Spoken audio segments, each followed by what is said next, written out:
This is your reality check.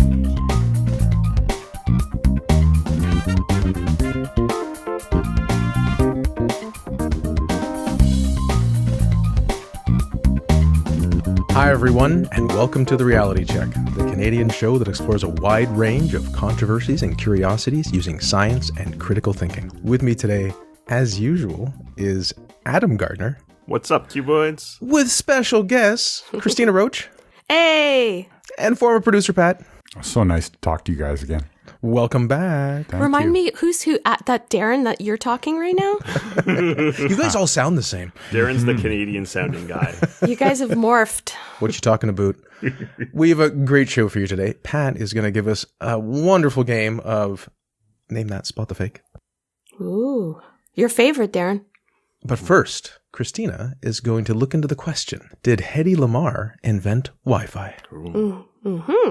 Although Pat and I retired from the show a few months back, we maintain a robust TRC group chat and keep in touch regularly. And a few days ago, I posted a meme to our chat that made me smile. I know this is an audio format, so I'll have to describe it. I can't believe I'm describing a meme. You're that old. That's fine. Gather round the campfire, children. Yes, there you go.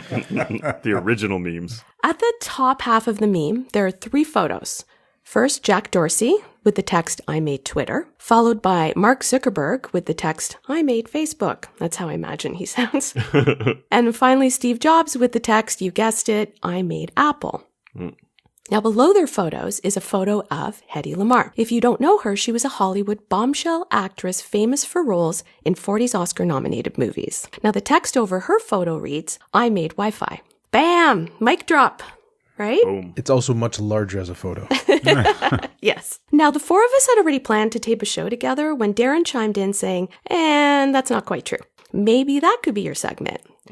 Now, to be fair, the Facebook group that shared the meme did provide factual context about Lamarr. But as we know, many people who see that meme will just take it at face value. And Adam, before we started recording, you said you've actually seen this like 7 times at this point. Yeah, I see this meme crop up and people are usually like, it's funny, but it's not. No one's ever said like it's totally untrue, but they always say like, well, it's not technically accurate because Wi-Fi wasn't invented, blah, blah, blah, blah, blah. So I don't know the specifics, but I've always been curious as to like, as an engineer, I'm like, what's the exact reason? Like, explain me exactly what she did and what this thing did. So right. I'm glad you're covering this. Yeah, the notion that she invented Wi-Fi, Bluetooth, and or GPS is really widespread still. And she's literally been called the mother of Wi-Fi. As badass as she was, this isn't entirely accurate, as Darren pointed out. More accurately, she played a crucial role in inventing a key technology that paved the way for Wi-Fi, Bluetooth, and GPS. But before we get into that, here's some background on this woman's remarkable life. Honestly, it was fascinating digging into her life and why we owe a debt of gratitude to her. As always, you'll find any articles I reference linked in the show notes at trcpodcast.com. Now that's a great website. Indeed. I've heard that. I heard there's no SSL.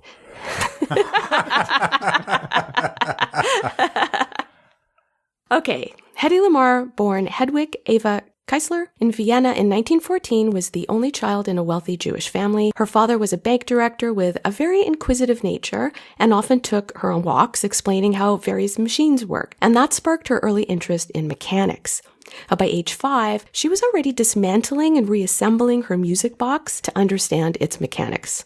Sounds like you, Pat Roach. Her mother, a concert pianist, nurtured her artistic side by enrolling her in ballet and piano lessons at a young age. Now, she was also strikingly beautiful. So no surprise the artistic side took over when a director named Max Reinhardt discovered her at 16. She studied acting in Berlin and landed her first small film role in 1930's Geld auf der Straße, Money on the Street. Her breakthrough came in 1932 with a controversial film called Ecstasy. Okay, my curiosity got the best of me, and I had to look up why a 1932 film was so controversial. First, I Googled the words ecstasy, nude scenes. Oh, boy. That was a mistake. She's like, and then 4 hours later, I realized I was looking for the wrong thing.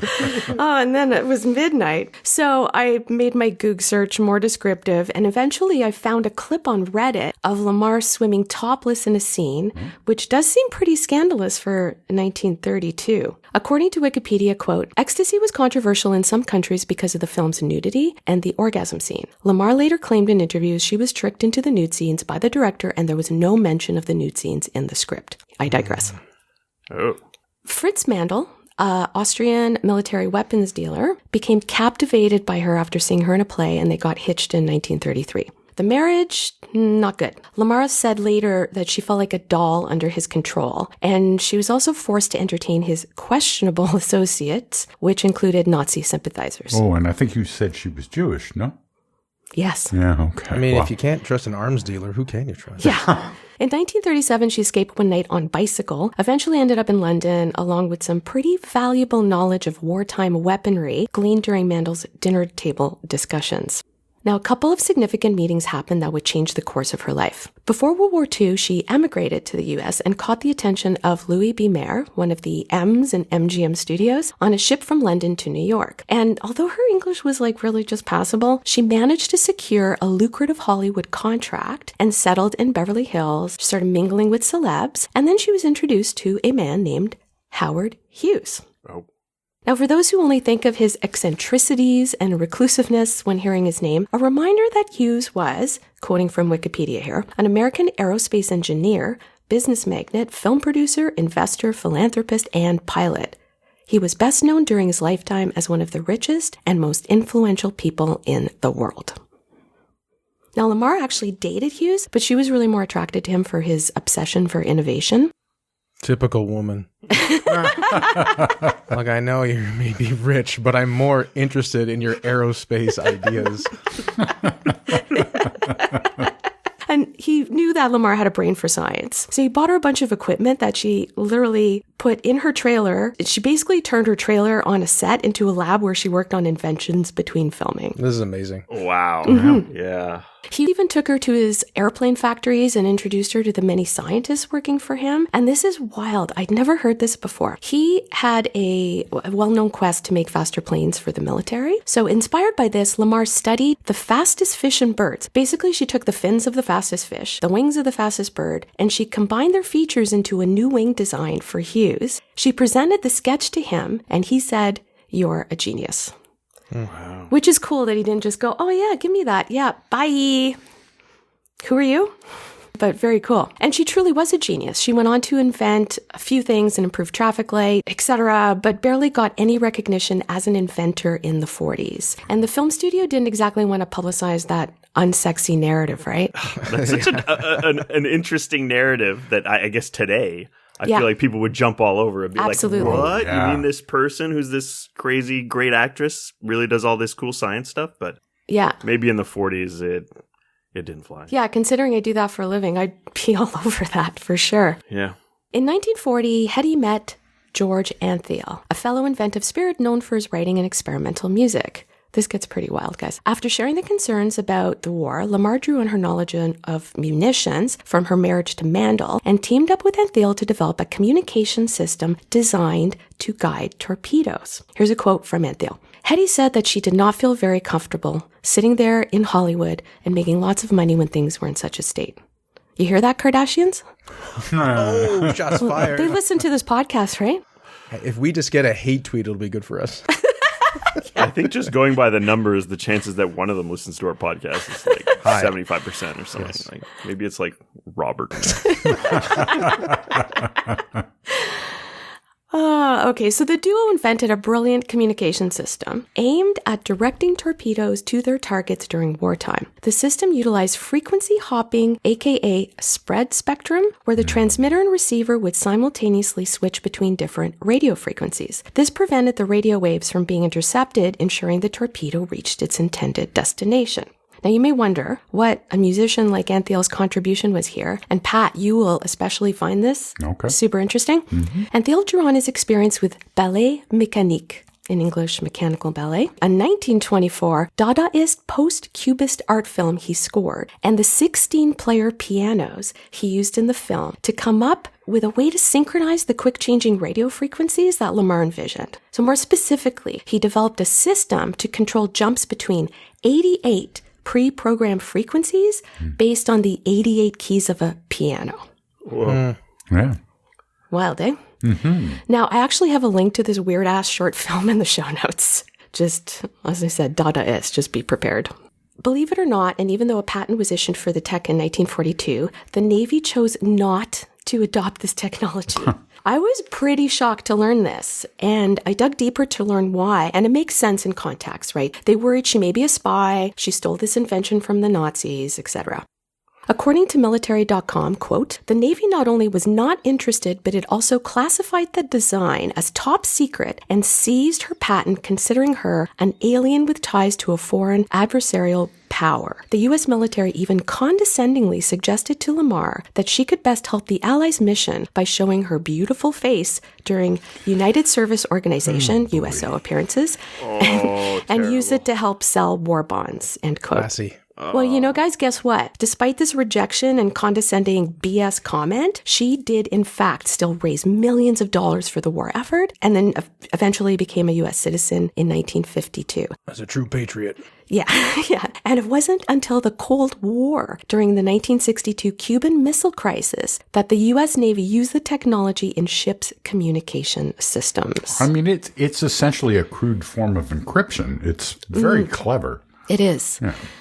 Now, unfortunately, the patent on her and Antheil's invention expired before she could see any money from it. That's unfortunate. According to Forbes, quote, to this day, neither Lamarr nor her estate have seen a cent from the multi-billion-dollar industry her idea paved the way for, even though the U.S. military has publicly acknowledged her frequency hopping patent and contribution to technology. So I don't want to end on a bummer note here. Please know that Lamarr eventually received official recognition many years later for her genius. She became the first woman to receive the Bulby Nass Spirit of Achievement Award, which is the Oscars of inventing, if you will. And though she died in 2000, she was inducted into the National Inventors Hall of Fame for the development of her frequency hopping technology in 2014. Now, I obviously just skimmed the surface, but if you're interested to learn more about Lamarr, there's an award-winning biopic with 95% on Rotten Tomatoes available on streaming services titled Bombshell: The Hedy Lamarr Story. Who plays her in the? I don't know. It's more like a documentary. Oh, okay, so it's not a biopic. Yeah. They just do that like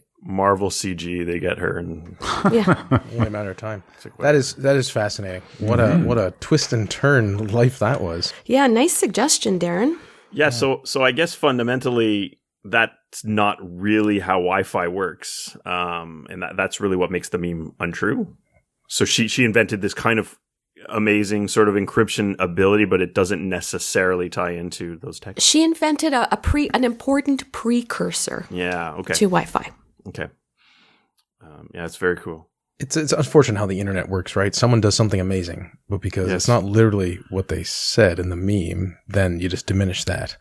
Well, it tends to be how it goes. It's a very impressive achievement that cannot easily be condensed into a punchline for a meme, right? So Yeah. So unfortunately, the punchline they use isn't true, and I don't know how you would make a punchline that is both true and effective. Yeah, her photo says, I invented the precursor. Yeah, The frequency hopping, blah, blah. Yeah, you're like, well, that's too many words. very important precursor technology in the 1940s. It was somewhat shelved and then came back during Cold War. Okay. Well, we ran out of space. We can't.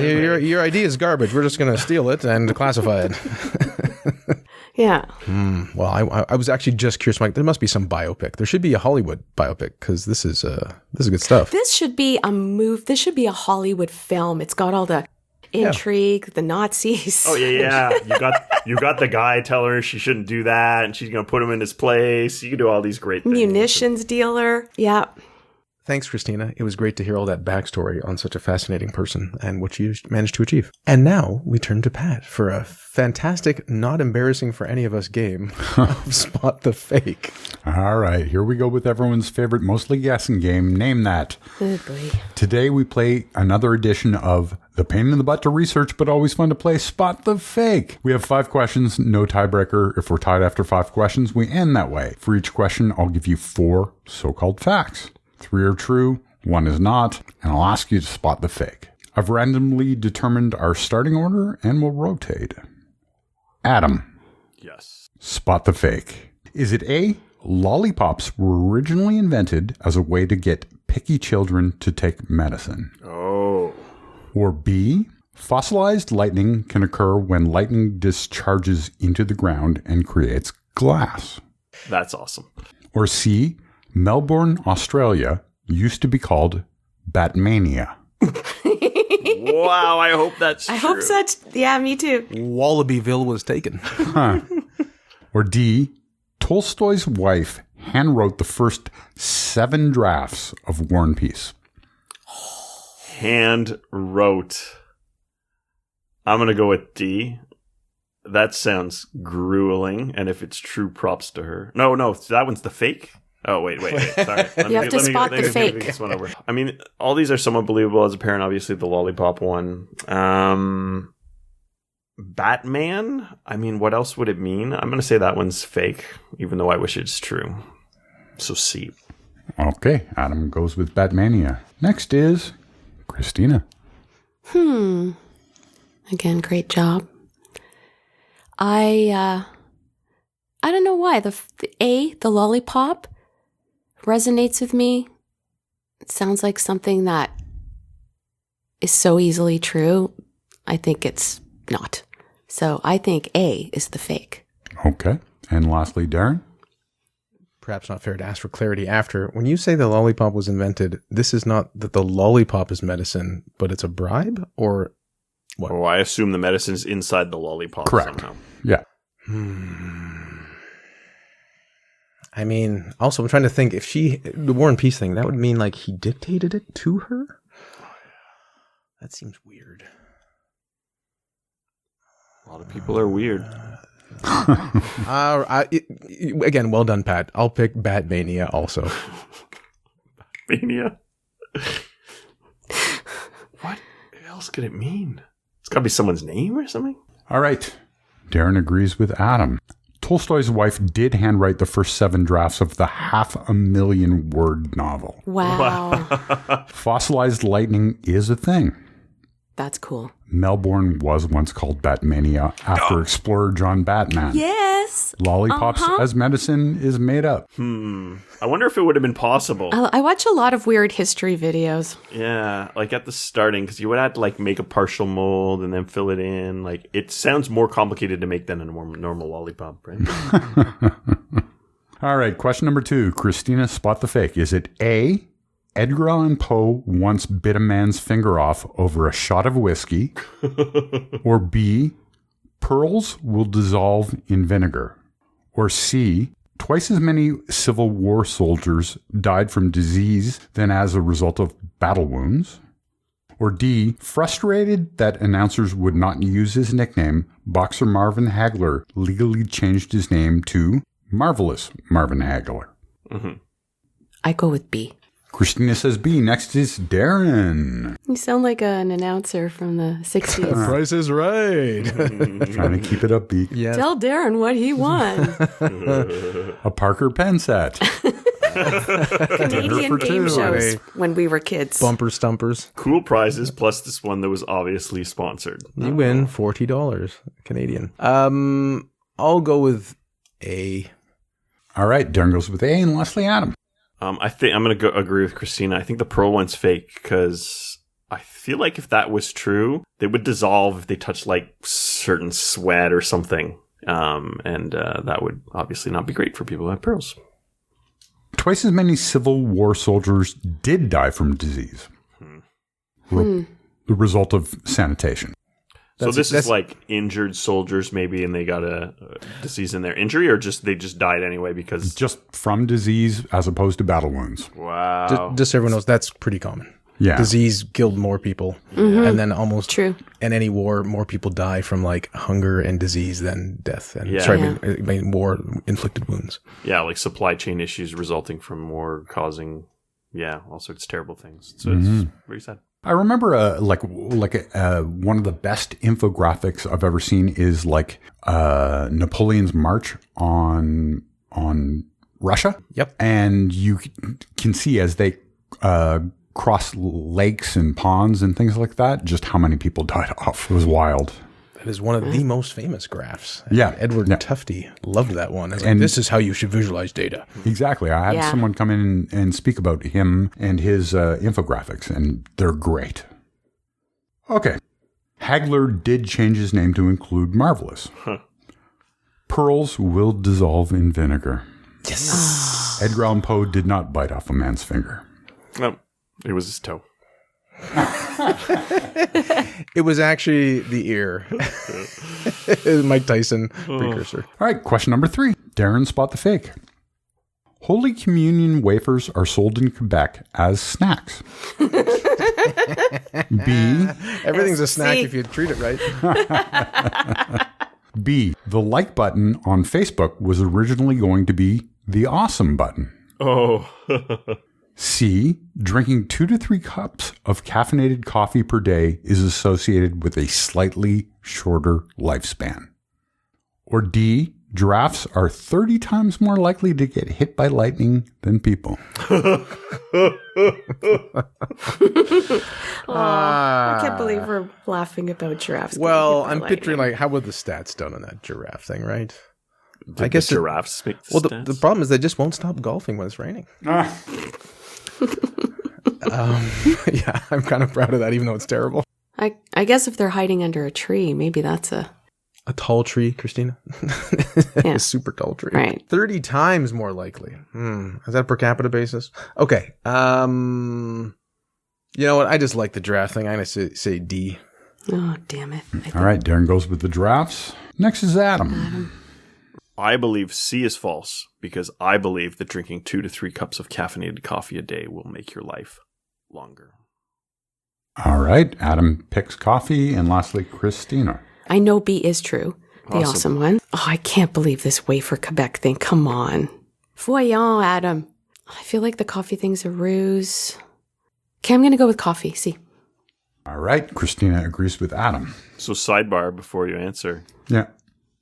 I have never done communion. I'm baptized, but I was not confirmed, so I've never done communion. And I always wondered what they tasted like. So about a month ago at the Dollarama in Quebec, in Gatineau, I bought des retailles d'hostie, which is a communion wafer, basically. Yep. It's supposed to be like the leftovers, but it was full sheets. I ate a little piece, and it was gross, and I threw the rest out. So sorry, Jesus, but it was not. They didn't bless that or turn it into his body or whatever. So. Sidebar. And they're selling it in a Dollarama. They were at Dollarama. Yeah, I think it used to be you would buy these and it was like they had punched out the circles and it was the leftover bits. So you could get those in the grocery store. But these ones that were at Dollarama, it was like full sheets. Yep. They were unpunctured of communion wafers. Well done, Pat. Mm-hmm. Okay, so the Facebook like button was going to be an awesome button until Zuckerberg vetoed it. Holy Communion wafers are sold as snacks in Quebec. Mm-hmm. Giraffes are 30 times more likely to get hit by lightning. Wow. Yeah. Not only is drinking 2 to 3 cups of coffee a day not associated with a shorter lifespan, it's associated with increased longevity, as you said, Adam. Wow. Bam, nailed it. Well, this makes it more interesting. We're all one a piece, right? Christina has 2. Oh, right. You picked the coffee. In your face. Yeah. Question number 4. Adam, you're up again. All right. Which is the fake?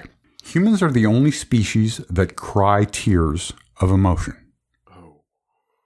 Identical twins don't have the same fingerprints. C. Wearing a tie can reduce blood flow to the brain by as much as 7.5%. Or D. A French general gave John Quincy Adams an alligator as a gift. The gator was kept in one of the White House bathrooms. Oh, man. You're like, actually, it was a crocodile. I once looked up the Wikipedia page of like presidential pets. It's incredible the kind of like just zoo animals that they kept as some pets. Yep. I'm just wondering, were there classified documents in that bathroom too? The alligator ate them. Jeez, I'd believe that, to be honest. Yeah, that's good. Yeah, the alligator ate my homework. I find when I wear a tie, it cuts off like blood flow to my head. But somehow I'm going to say that one's fake. I think it's more. if that isn't too silly. All right. Adam goes with the tie. Next is Cristina. I think it's B. Cristina goes with B. Lastly, Darren. Well, being pedantic like I am sometimes, the C is can, right? Reduce blood flow up to 7.5, which that's such a broad phrase that... Oh, it depends on the size of your shirt. Right? No, but I mean, any number would make it true. From 0.1% to 100%. Yes. That's the statement still becomes true. So that's not fake, is what I'm trying to say. Well, what causes fingerprint development, right? Okay, I'll go with B, the fingerprints as well. All right. I heard it was when you touch the placenta. Maybe that's not true. Oh. Is this a sci-fi thing? But I don't think that's true. But, I mean, it has to be many factors. But go ahead, Pat. Darren agrees with Cristina. John Quincy Adams did have a pet alligator in one of the White House bathtubs. Wow. I hope it wasn't like the one they used. I can't believe I gotta go again. You're battling a gator every Peeing at time. night. The little light from your telephone. I know they didn't have them back then. Sounds Illuminating like a the Family gator. Guy. Sounds like a Family Guy sketch. Wearing a tie can decrease blood flow to the brain. Yes. Identical twins do not have the same fingerprints. Damn it. Okay. Some animals, including elephants, shed emotional tears. Pat is the winner of this question. Oh, I always assumed we anthropomorphized animals for that. What? You fooled all of us? Yes, I did. Go figure, I usually do. All right, going to the last question. Cristina, you have 2. Adam, you have 1. Darren, you have 1. Still anyone's game. Oh, boy. Cristina, spot the fake. Is it A, owls are the only birds that can see the color blue? Or B, competitive art was considered a sport for the first 4 decades of the modern Olympics? What? Artists could earn medals for painting, architecture, sculpting, and music. C, as long as you legally obtain human flesh or limbs, cannibalism is allowed in the Netherlands. Or D, there are more castles in Germany than there are McDonald's in the United States. What?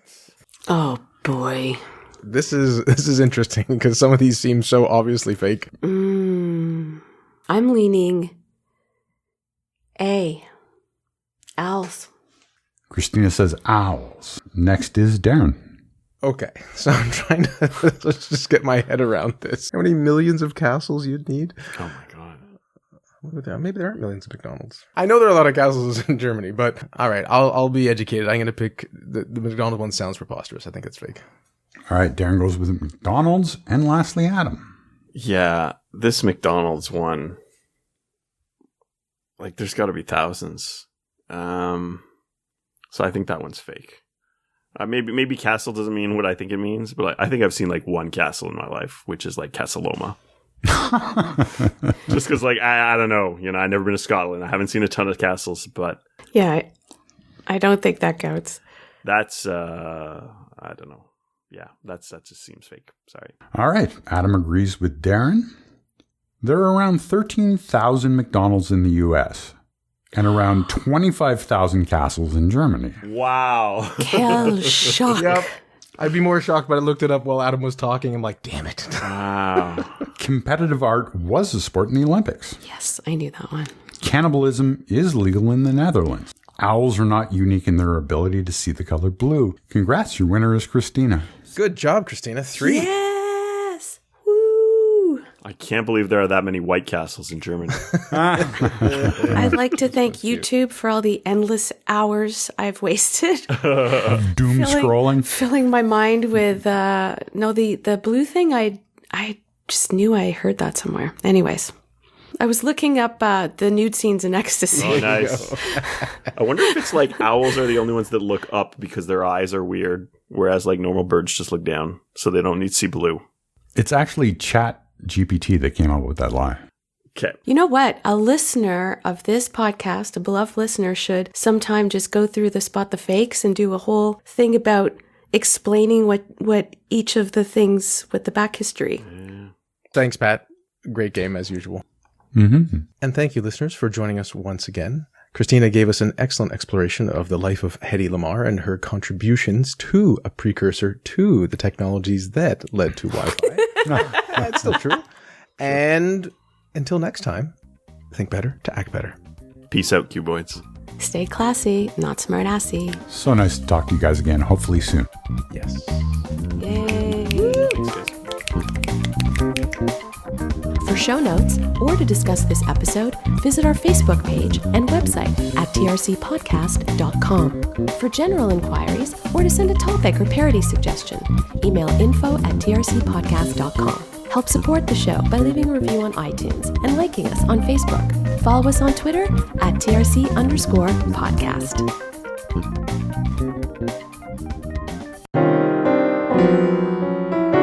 Outtakes. Sorry, Adam. Oh, yeah. It's future Adam. Miss it, Pat? Do you It's all miss right. it? It's all right. I mean, if you can't trust an arms dealer, who can you trust? Legs dealer. There's a child yelling in my hallway in my building. It's all right. It's not mine. Darren, you really shouldn't leave him in the hallway like that. He knew what I signed up for when he left his mother. TRC After Dark. Yeah. Fossilized lightning can occur when lightning discharges into the ground and creates glass. Wait. You don't need to swear on the show. That's awesome. Oh, I got the pasties. Hey, Adam, do me a favor when you're editing this. Can you just clip out the part where Pat says, Darren agrees with Cristina and send it to me? And I'm just going to put that on my phone. Just be your ringtone. That's so funny. I want to say the ringtone. See what I can do. Adam, just cut that out. Oh, those the games recording. are so humbling. Oh, that was a load of fun.